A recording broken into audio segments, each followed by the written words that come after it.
বলো এখান থেকে বলো আরো জোরে তারপরে তারপরে জোরে থানা সা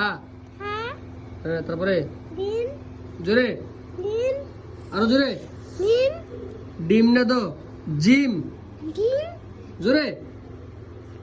জোরে কম আরো জোরে ডিম না জিম সাই দাঁতের দেখি দাঁত ও দাঁত সব পোকে খাইয়া ফেলছে রে এই জন্যই পড়তে সমস্যা